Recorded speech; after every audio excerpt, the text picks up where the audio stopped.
Welcome everybody to my channel.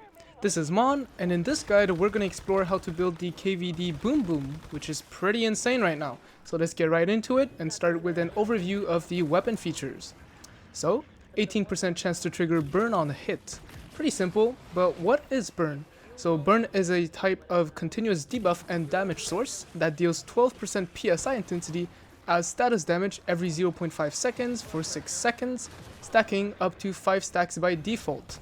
That additional damage is of blaze element, cannot crit, cannot strike weak spots, but will not decay with distance either. So moving on to the next feature, hitting a target triggers an explosion, dealing 300% PSI intensity elite blaze damage with a cooldown of 2 seconds, and against players, those explosions deal 40% damage instead. And in addition, this explosion is guaranteed to apply 1 stack of burn to hit enemies, which is going to be a nice source of burn trigger.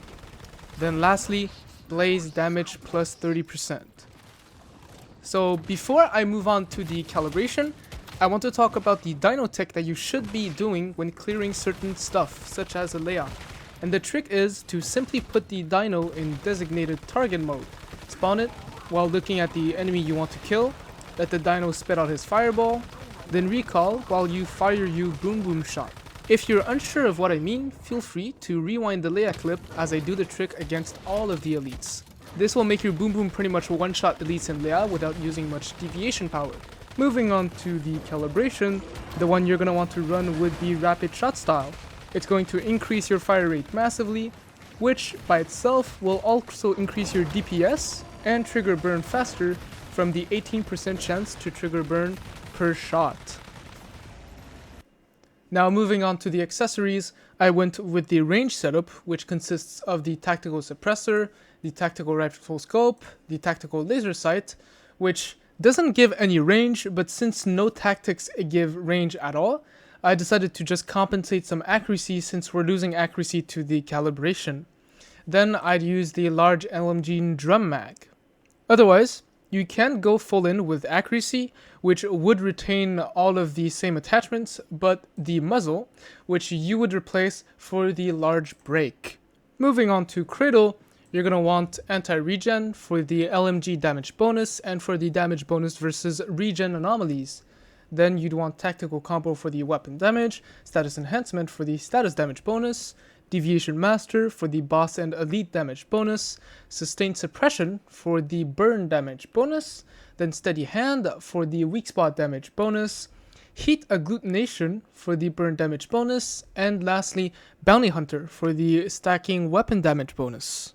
Moving on to the key gear, you've essentially got two options. The Hardy Gloves, which is the explosion, so at full stacks, burn will cause an explosion that deals blaze damage of 300% PSI intensity and remove all stacks of burn.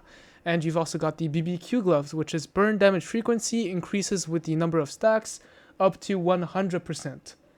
And pretty much the short answer would just be that the BBQ gloves do better, as when paired, each key gear, when paired with their respective mod that synergizes with them, the dot given from BBQ gloves just comes out on top. And here's a demonstration.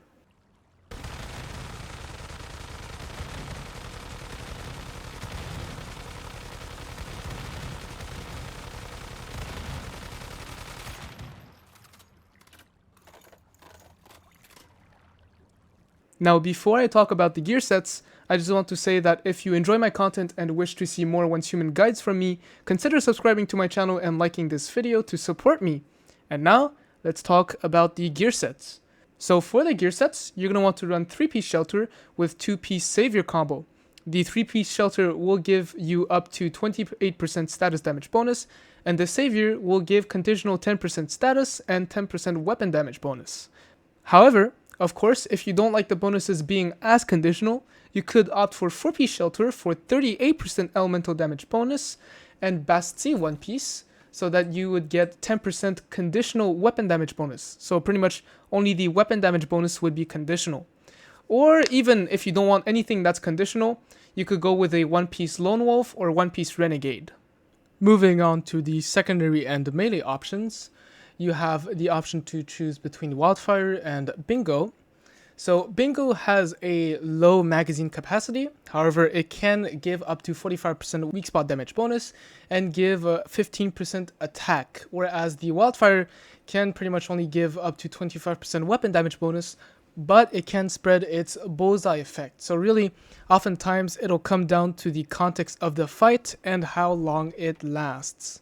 So for instance, if the fight lasts long, but you don't really have much time to reset and reload or whatever, then probably don't go with Bingo and go with Wildfire.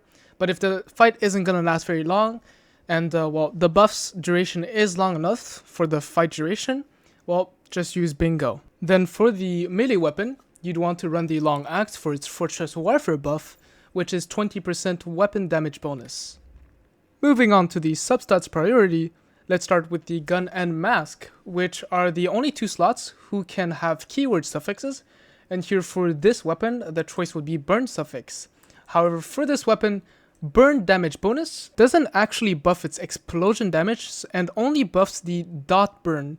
So let me show you right here. So here I have nothing equipped, so no Cradle, no nothing, only the mod, which is Embers, and it has 2.4 burn damage bonus on it. So if I start doing some explosions with the gun, I'm doing 636 damage, 636 damage, and now should I remove that mod, and I start doing explosions again, I am still doing 636 damage, which means burn damage bonus does not affect this gun's explosion damage.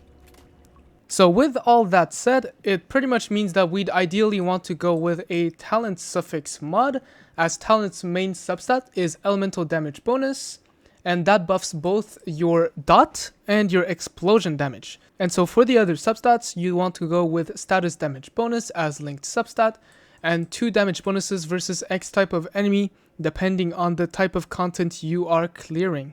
Then, for all of the other armor slots, you'd want to go with talent with the same substats I talked about earlier. Moving on to the mods, let's start with the gun. So, for the gun mods, starting with Burning Wrath, triggering burn has a 25% chance to grant +1 burn stacks. So this effect isn't really that good since it just doesn't compare to other options that I'll go over, and this one isn't the one that we're going for anyway. And so then we've got Blaze Blessing, which is only a minor heal option, which I wouldn't go for either. You'd lose damage for some healing, and 5% isn't that much. So then we've got Embers, which is when burn is removed, stack minus 50% only. And again, this isn't the mod we'll be using, as this complements the Hardy Gloves, where instead of losing all stacks of burn after triggering a Hardy Gloves explosion, you'll only lose half. And we're not using Hardy Gloves, so the effectiveness of this mod would be much lower. Then finally we come to Flame Resonance, which is max burn stacks +2, but burn duration minus 20%. And this is the preferred mod because we're really going for the extra possible burn stacks, as the more burn stacks an enemy has, the better the burn frequency thanks to the gloves. So this is the option that synergizes with barbecue gloves, and this is the mod that you'd want to go for. Then, moving on to the secondary weapons mod, just run Vulnerability Amplifier for the extra 8% vulnerability on the marked target.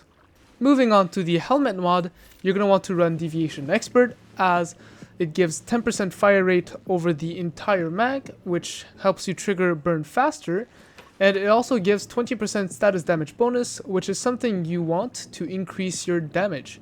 You wouldn't want to go for something like momentum up, since the fire rate is only for half of your magazine, and its other half is weapon damage bonus, which you wouldn't benefit much from for this gun. We're also not going for Elemental Havoc, since it just gives a 20% damage bonus, and 10% of that is locked behind being over 90% HP, which is very hard to keep up. Moving on to the mask, you're going to want to run Blaze Amplifier, which gives 3% PSI intensity per stack of burn, which at the same time will synergize with your Flame Resonance, giving you 2 extra burn stacks possible. So the other mask mod would be, if I can just find it, would be Retrusion Explosion, but it gives crit buffs, so we're not going to use it since the Boom Boom isn't a crit weapon. Moving on to gloves, your 2 options are going to be Elemental Overload or Status Enhancement, and the choice between both should depend on your own status damage versus elemental damage ratio, along with each of the mod's substats, which make a big difference. Then, moving on to the shoe mod, you should run Covered Advance for increased damage, as it's also either less conditional or gives more buffs than your other options. Of course, for easy POI content clearing or whatever, feel free to use Ruthless Reaper to avoid the need to spend a lot of time reloading, as Ruthless Reaper refills your magazine each 2 kills you get. Moving on to the top mod, here you should run Quick Comeback so that you can reload the gun quicker by simply using a healing shot, and also because it has synergies with another mod I will talk about in the pants section. But one bonus with Quick Comeback is here, as you can see, I have Quick Comeback, I have 3-piece shelter, and I've already stacked the 20 shelter stacks up. If I reload the gun with Quick Comeback, I still keep those 20 shelter stacks. Moving over to the pants mod, here you should go for either Reload Rampage or Bullet Siphon. So the reasoning with Bullet Siphon is that since you've got a lot of bullets in the magazine, you'd be able to take more advantage of Bullet Siphon's effect, which requires a lot of bullets to stack its buff. Then with Rampage, since it's really easy to kill an enemy, you'll pretty much instantly get 10% weapon damage bonus and 10% status damage bonus, which is an important stat to boost your damage. And you'll never lose that buff even if you swap your weapon, so let me show you right now. Here I have essentially nothing up, once again, no Cradle, no nothing. My base stats are going to be, well, 0 weapon damage bonus and 0 status damage bonus. I've got Lone Wolf Pants with the Reload Rampage mod equipped. And so here, if I just kill this croc, which is taking me quite some time, I kill it, I check my stats, I'll have 10% weapon damage bonus and 10% status damage bonus. And now should I just swap my weapon, you'll see that even with the Wildfire, I keep the same thing, although I do get 1.2% weapon damage bonus from the Vulnerability Amplifier. But here, even if I swap back, I still retain the 10% damage bonus. Now here, another interaction with this mod. So say I just put on the, Covert Walker shirt, and then I put on Quick Comeback. So here it gives me 1.2% status damage bonus. So if I check my stat sheet, I should still sit at 10% with the 1.2% for status damage bonus. So I still have that, and I have Quick Comeback. And now, say I have 73 ammo. Even if I reload the gun using Quick Comeback, you'll see that the damage bonuses for the weapon and status still remain at 10%, even if I reload with this mod. So really, the effect of Reload Rampage is only lost if you manually reload the actual gun and not reloading via, say, Quick Comeback, which is another nice thing. Now there is a Precision Charge, which gives up to 24% elemental damage bonus depending on your weak spot accuracy over your last mag, which is 60% of your magazine to gain the most amount of elemental damage bonus from it. And unless you're down to not receive the buffs, you aren't allowed to swap out from the weapon before you reload, which is annoying. And even if you do fully reload, the buff only lasts for 10 seconds. And another negative thing is that Quick Comeback doesn't proc Precision Charge's activation, which is unfortunate too. So that mod is great for shorter mag weapons, but not really for bigger mag ones. Moving on to food buffs. For the food slot, just eat a mixed fried hot dog, as it will increase your damage by 20% against marked enemies. And that damage buff is going to affect your burn and your normal bullets. But if you don't have that, you can always eat the bone and deviated sausage, which would increase your damage against the bosses by 15%. So you'd have to eat that only if you do bossing. And then there's also all of the other options, but I won't go over them. For the drink slot, you should drink the whimsical drink to give you 25% status damage bonus, which is something that this gun will benefit from since it's an elemental gun.